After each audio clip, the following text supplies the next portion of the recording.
नमस्कार दोस्तों, आप लोग कैसे हैं? उम्मीद करता हूँ कि आप लोग अच्छे होंगे। तो दोस्तों, आज आप लोगों के बीच में एक नई कहानी लेकर आया हूँ। तो उम्मीद करता हूँ ये कहानी भी आपको अच्छी लगेगी। तो दोस्तों, आइए कहानी को शुरू करते हैं। कहानी का शीर्षक वक़्त के उस पार। पहली मुलाकात शहर की भीड़भाड़ भरी जिंदगी में कभी-कभी कुछ मुलाकातें इतनी खास होती हैं कि उम्र भर याद रह जाती है। ऐसी ही एक मुलाकात हुई थी आरव और सांची की। आरव एक युवा लेखक था जो अक्सर शहर के कोने में बसे उस छोटे से कैफे में बैठा कहानियां लिखा करता। वहीं सांची, एक चित्रकार, अपनी स्केचबुक लिए अक्सर उसी टेबल के पास बैठा करती थी। एक दिन बारिश की एक सुहानी शाम को दोनों की नजरें टकराई।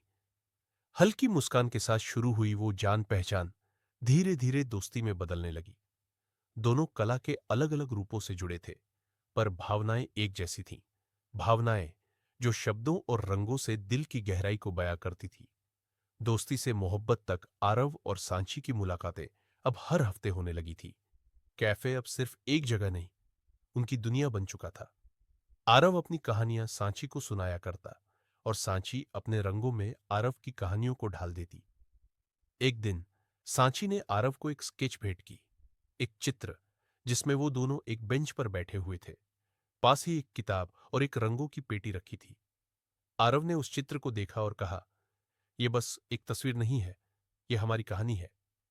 वो लम्हा ही था जब दोनों को एहसास हुआ कि अब यह सिर्फ दोस्ती नहीं रही, यह कुछ और था, मोहब्बत। समय की परीक्षा। हर प्रेम कहानी में एक मोड़ आता है जब समय और हालात प्यार की परीक्षा लेते हैं।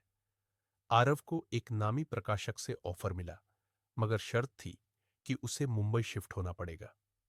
दूसरी ओर सांची को उसकी पेंटिंग्स के लिए पेरिस में एक आर्ट गैलरी में स्थान मिला था। दोनों के सपने अब अलग अलग दिशाओं में बुला रहे थे। मिलने की हर शाम अब एक उलझन लेकर आती थी, साथ रहे या अपने सपनों के पीछे जाए। एक रात बारिश फिर से शुरू हुई थी। वही कैफे, वही टेबल। आरव ने सांची से कहा, मैं चाहता हूं कि तुम पेरिस जाओ, अपनी कला को पंख दो।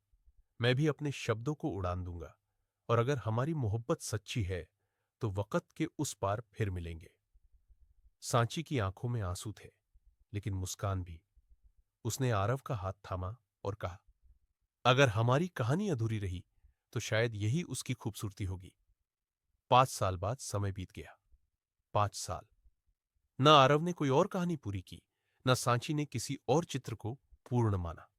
हर पेंटिंग अधूरी होती, हर कहानी अंत से पहले रुक जाती। एक दिन आरव को एक निमंत्रण मिला।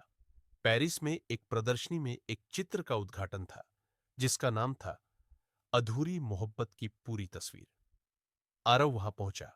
सामने वही चित्र था जो सांची ने सालों पहले बनाया था, लेकिन अब उस बेंच पर सिर्फ एक इंसान था, और पास खाली जगह पर एक किताब खुली थी, जैसे किसी को अब भी इंतजार था।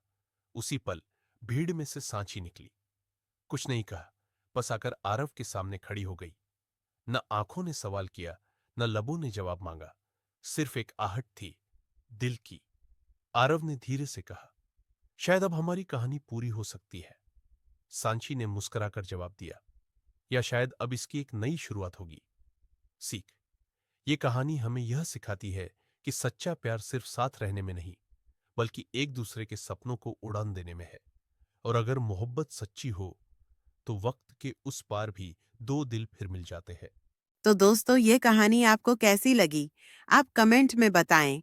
अगर आप हमारे YouTube चैनल पर पहली बार है, तो हमारे चैनल को सब्सक्राइब कर लें और वीडियो को एक लाइक कर दें।